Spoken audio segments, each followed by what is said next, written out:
Hi guys, ఎలా ఉన్నారు? మరో ఇంట్రెస్టింగ్ వీడియోతో మళ్ళీ మీ ముందుకు వచ్చాను. ఈ వీడియో చివరి వరకు చూసి నచ్చితే ఒక లైక్ వేసుకోండి. ఓకే, ఇక వీడియో స్టార్ట్ చేద్దాం. విలయాలు, కొడుకు, అల్లుడు, భిక్షగాడు. ఇచ్చేవాడి వద్ద డబ్బు ఉందా లేదా అని ఆలోచించరు, అడుగుతూనే ఉంటారు. ఇందులో సింటూ అంగుళం దేని కిందికి వస్తాడో అని తెగ ఆలోచించుతున్నారు మన టేడ్ పండితులు. విషయం ఏంటంటే, అయ్యగోరు నటించిన లెమన్ సినిమా రిలీజ్ అయింది.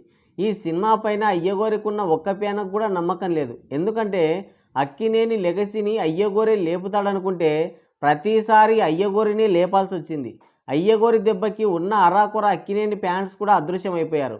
లాస్ట్ వచ్చిన అర్జెంట్ సినిమాతో అయ్యగోరు కూడా అదృశ్యమైపోయారు. ఇక అయ్యగోరి లాంచింగ్కి ఇంధనం కొరత ఏర్పడింది.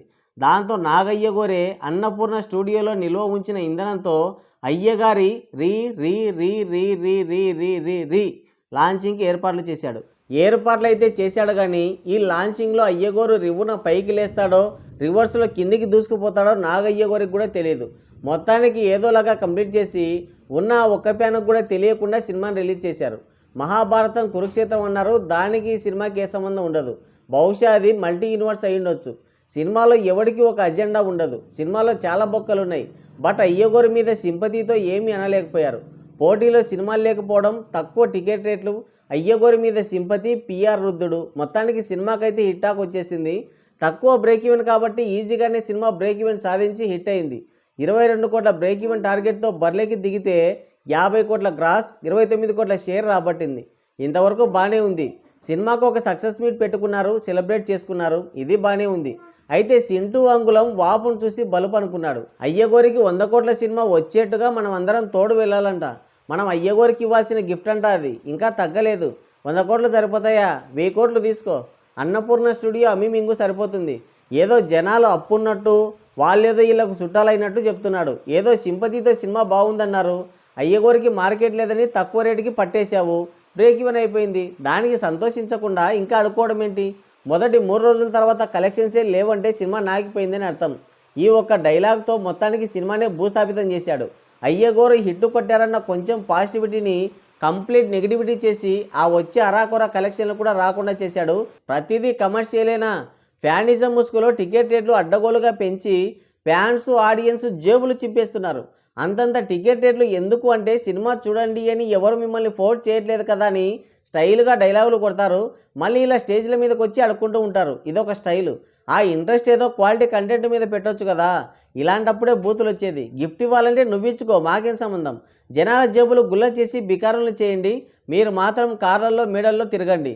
ఇలా అడగకుండా ఉంటే ఎంతో కొంత వచ్చుండేవి. కానీ చింటూ అంగుళం గెలకడంతో మొత్తానికి షట్ డౌన్ అయిపోయింది సినిమా. గతంలో వార్టు కూడా ఇంతే, అదొక డబ్బా సినిమా. ఆ డబ్బా సినిమాని కొనుక్కొని బాలీవుడ్ కంటే ₹1 ఎక్కువ కలెక్షన్లు పెట్టడం మన బాధ్యత అన్నాడు.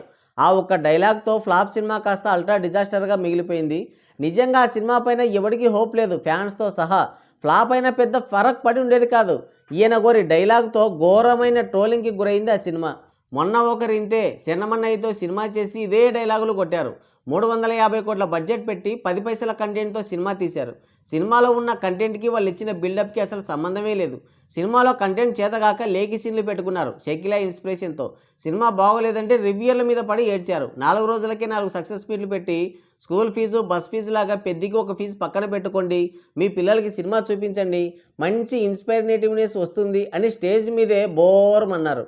అంత ఇన్స్పైర్ అయ్యేంత ఏముందో మరి వాళ్ళకే తెలియాలి. అప్పటి వరకు ఏదో అరాకొరా కలెక్షన్లు వచ్చేవి. ఆ ఒక్క డైలాగ్తో కంప్లీట్గా షట్ డౌన్ అయిపోయింది ఆ సినిమా కూడా. ఆ ఒక్క డైలాగ్తో సినిమాలో ఉన్న బొక్కలన్నీ బయట పెట్టేశారు నెటిజన్స్. అంతే, లాంగ్ రన్ కూడా కంప్లీట్ అయిపోయింది. కొంపలమ్ముకునే రేంజ్ టికెట్ రేట్లు పెట్టినా, షోలో రిలీజ్ ఇచ్చినా, ఫేక్ పిఆర్ రుద్దులు రుద్దినా 30 కోట్లు బొక్క పెట్టాడు చెన్నమన్నయ్య. ఈ రెండింటికి రీజన్ ఒకటే, కంటెంట్ లేదు. ఆడియన్స్ని సినిమాకి రమ్మని బ్రతిమాలడం మీద పెట్టిన శ్రద్ధలో సగం కంటెంట్ మీద పెడితే బాగుంటుంది అని అంటున్నారు మన ట్రేడ్ పండితులు. మరి మీరేమంటారు? కింద కామెంట్ చేయండి. సో గైస్, ఇది వీడియో. మరో ఇంట్రెస్టింగ్ వీడియోతో మళ్ళీ కలుద్దాం. Thank you, take care, bye bye.